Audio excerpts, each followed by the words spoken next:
تلقین کا کیا مطلب ذرا سمجھ لیجئے کہ جب کسی آدمی کے آخری لمحات ہوں تو اس وقت اوپر والوں کو چند باتوں کا خیال رکھنا چاہیے.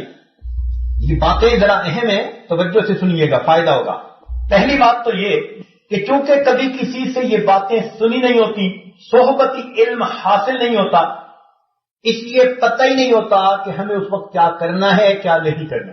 چنانچہ کیا ہوتا ہے کہ یہ بندہ تو اپنے آخری لمحات میں ہے اور بیوی صاحب آ رہی ہیں اور فرماتی ہیں تمہیں کیا ہوا، میری آواز سن رہے ہو، مجھے پہچان رہے ہو. وہ بیٹی بول رہی ہے دیکھو آپ اس کو پہچان رہے ہو، او اللہ کی بندی، ساری عمر اس نے بیوی بچوں کو پہچانا، اب آخری وقت میں تو کسی اور کو پہچاننے کی ضرورت. وہ کوئی وقت ہے یہ باتیں کرنے کا؟ ہم نے دیکھا مرنے والے کے لیے مصیبت کر دیتے ہیں اوپر والے بندے. قطعاً کبھی ایسی بات نہ کرے آخری وقت میں. وہ یہ پوچھنے کا لمحہ نہیں ہوتا میں بیٹی بول رہی ہوں، میں بھائی بول رہا ہوں، میں بیوی بول رہی ہوں، آپ نے پہچانا مجھے نہیں. اس کو مت اپنی طرف متوجہ کیجیے، اس کو اپنے مالک حقیقی کی طرف متوجہ کیجیے. وہ وقت ہے ایمان بچا کے جانے کا. وہ مصیبت میں ہوتا ہے، شیطان اس وقت اس پر وار کر رہا ہوتا ہے اور اوپر والے اس کو الٹا غافل بنا رہے ہیں. تو کبھی ایسی بات اس وقت نہ کیجیے جب محسوس کر لیں کہ ایسے سمپٹمز، وائٹل سمپٹمز اب نظر آ رہے ہیں. اب اس وقت کبھی کوئی ایسی بات نہ کرے. نمبر 1. اور نمبر 2، ڈاکٹر لوگوں کو کبھی بھی نشے کا ٹیکہ مت لگانے. اللہ بچائے، کئی دفعہ ڈاکٹر لوگ جب دیکھتے ہیں نا کہ یہ سمپٹمز آنے لگے تو وہ سمجھتے ہیں آرام سے کام ہو جائے گا، وہ نشے کا ٹیکہ لگا دیتے اور بندے کو کلمہ پڑھنے کی توفیق بھی نصیب نہیں ہوتی. روکیے ڈاکٹر کو، بہت دوائیاں لے چکے، اب جب آخری وقت ہے تو اب ان ٹیکوں کی ضرورت نہیں ہے.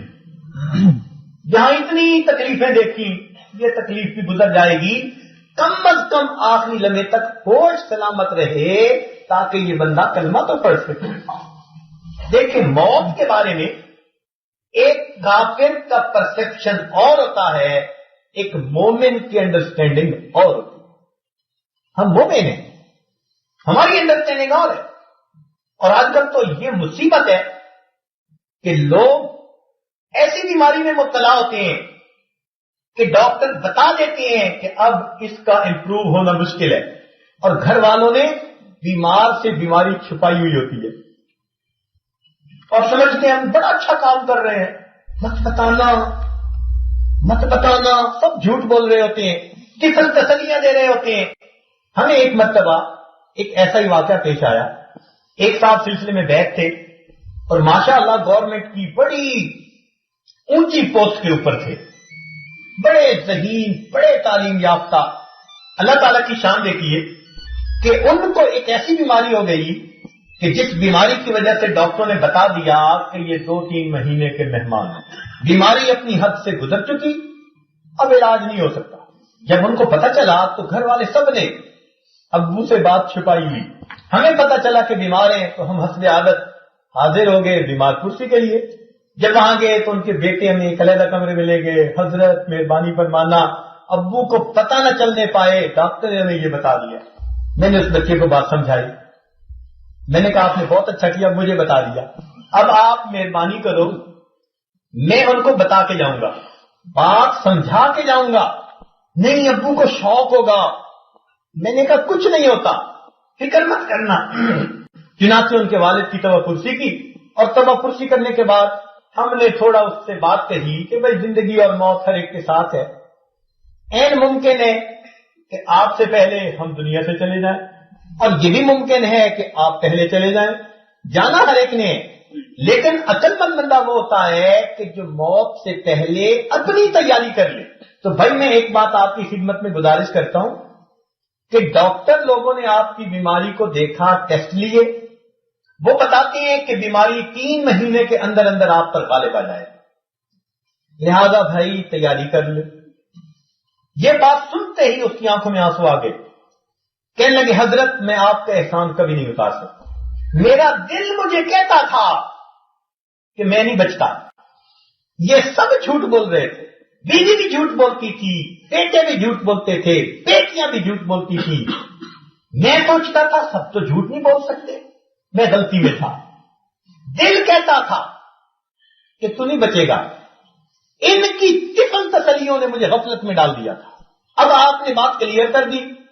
حضرت میرے پاس وقت ہے, میں اپنے کام بھی سمیٹوں گا, اپنے رب کو بھی مناؤں گا. چنانچہ اس نے اپنے بچوں کو بلایا, جتنی جائیداد تھی ان کے حصے تقسیم کر کے شریعت کے مطابق اپنے اس وقت کے اندر ان کو ٹرانسفر کر دیے تاکہ اولاد میں آپس میں کوئی جھگڑے نہ ہوں. بچے بچیے جو جوان تھے ان کے رشتے اپنی زندگی میں بیوی کے مشورے سے سمیٹ لیے.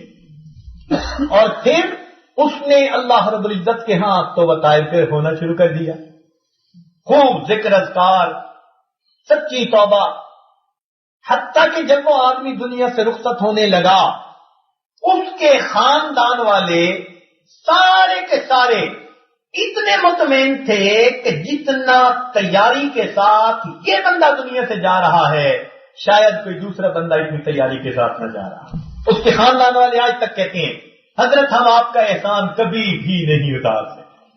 ہم اگر اسی ڈگر پہ چلے رہتے تو ہم تو اپنے باپ کو کلمہ پڑھنے کا بھی موقع نصیب ہونے دیتے یا نہ ہونے دیتے. تو بھائی ہم مسلمان ہیں, موت کے بارے میں ہماری انڈرسٹینڈنگ کچھ اور ہے. اگر ایسی بیماری آ جائے اوپر والوں پر لازم ہوتا ہے اچھے انداز میں بندے کو سمجھا. ویسے عرض کروں, اوپر والے جو کہتے پھرے مریض کا دل اس کو گواہی دے دیا کرتا ہے. آپ ذرا پوچھ کے دیکھیں, لاکھ چھپائے پھرے مریض آپ کو بتائے گا کہ میری حالت ٹھیک نہیں ہے.